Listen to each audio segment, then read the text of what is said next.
अस्सलाम वालेकुम। मीशा अपनी मंजिल के बहुत करीब पहुंच चुकी है। जावेद को पुलिस के हवाले करने के बाद मीशा का अगला टारगेट शबाब होती है। वो चाहती है कि जवार शाह शबाब को तलाक दे दे। जावेद के साथ साथ अब वो फौजिया और आमिर को भी ठिकाने लगाने का इंतजाम कर लेती है। पुलिस जब कहती है कि इस सारी वारदात में जावेद अकेला नहीं था, कोई है जो उसके साथ है, तो वो सारा इल्ज़ाम फौजिया और आमिर पे लगा देती है।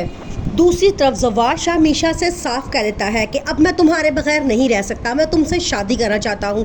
मीशा कहती है तो ठीक है, इस मकसद के लिए तुम्हें शबाब को तलाक देनी पड़ेगी। अब जवार शाह परेशान है कि उसे क्या करना चाहिए। जवार शाह शबाब को छोड़ना नहीं चाहता क्योंकि वो उसकी पहली मोहब्बत होती है, लेकिन वो मीशा के बगैर भी अब नहीं रह सकता, इसलिए वो मीशा से साफ कहता है कि मुझसे शादी कर लो। आमिर को अपनी मोहब्बत के जाल में फंसाती है और उसे बाहर खाना खाने जाती है। आमिर बड़ा खुश होता है, वो कहता है मैं तुम्हें कोई गिफ्ट दूंगा। वो जाता है और वही सेट निकाल कर लाता है जो उसने फौजिया को गिफ्ट किया होता है।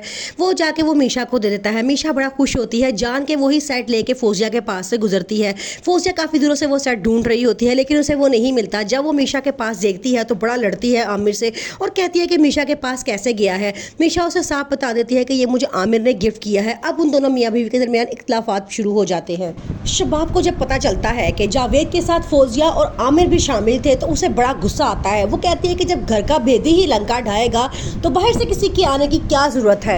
शबाब मीशा को खुलेआम कह चुकी होती है कि मेरे रास्ते से हट जाओ, क्योंकि जब औरत अपना घर बचाने के लिए आती है तो अपने रास्ते में आने वाले तमाम रुकावटों को कुचल देती है, यहाँ तक कि किसी की जान लेने से भी दरेक नहीं करती। वो खुलेआम उसको इस बात की दावत देती है कि अगर तुमने मेरे रास्ते में आने की कोशिश की तो मैं तुम्हें जान से मार दूंगी। जवार शाह शबाब से कहता है कि हर वक्त तुम मेरे पीछे ही पड़ी रहती हो, तुम्हारी इतनी केयर से मेरा दम घुटता है। अक्सर शबाब कहती है कि मैं वही तुम्हारी बीवी हूँ जिस पर तुम जान छिड़कते थे, आज एक नैनी की खातिर तुम मुझे छोड़ने के लिए तैयार हो गए हो।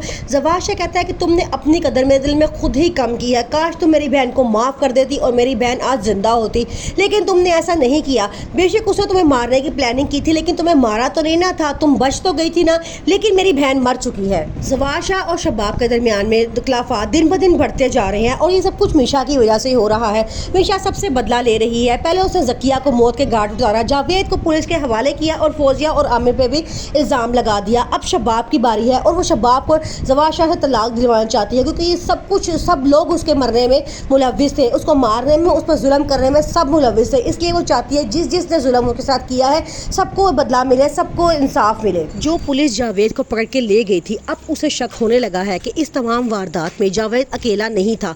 वो जवार शाह को अपने पास पुलिस स्टेशन में बुलाता है और कहता है कि मुझे लगता है कोई और भी है जो इसके साथ मुलव्विस था, हमें उसको भी पकड़ना चाहिए। आगे से जवार शाह कहता है कि वो कौन हो सकता है, तो आगे से वो पुलिस स्टेशन वाले आदमी कहता है कि आपको चाहिए कि आप पता लगाएं कि वो कौन है, वो आपके घर में ही मौजूद है।